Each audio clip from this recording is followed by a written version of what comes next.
anyone timing? Sorry. You have 3:10. Oh, okay.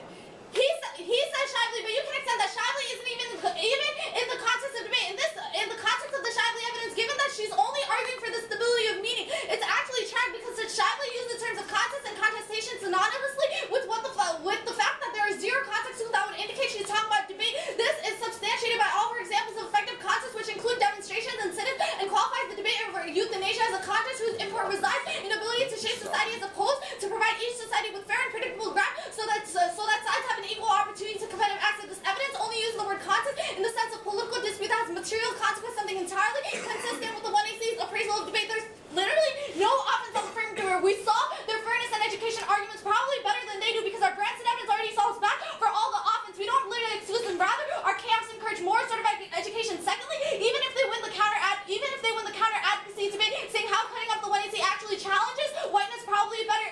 This is an independent reason to actually reject them. I'll do the standard analysis here. He is actually misconstruing all the warrants of the standard evidence.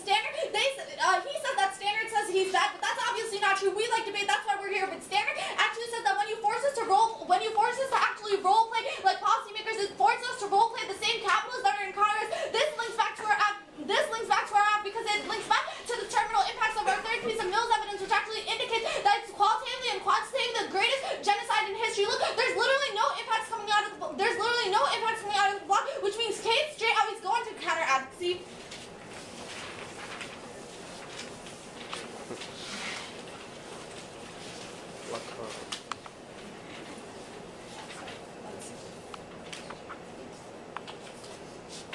He says that their methodology is necessary to challenge the spider webs of recapture of the system of capital. However, their Murphy evidence isn't actually contextual to what it actually does.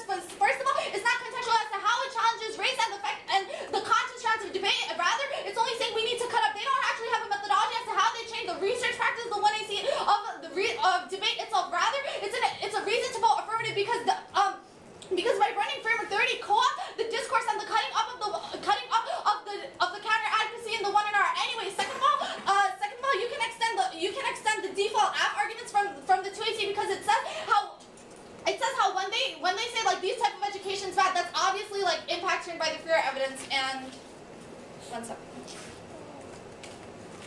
And actually, new answers in the 1AR is justified because they clarify on the block. You can classify the second piece of Mills evidence from the case debate. It talks about how the system of white supremacy only replicates 2,000 years of Western political thought. The schizophrenic politics that they talk about only continue white supremacy in a world where their authors don't even take a stance on race and challenging it through their thesis, only engaging in a critical pedagogy deconstruct white supremacy that is replicated both in politics and the academy. Look, there's literally no instance. All they say is that they can solve white supremacy because they challenge the norms of debate. There's no vehicle as to how they challenge it in the terms of like the research practice. We're the only ones doing like really specific. We're the only ones doing specific analysis as to how we change the debate around itself, and the framework already co-opts the discourse of the 2NC and the 1NR.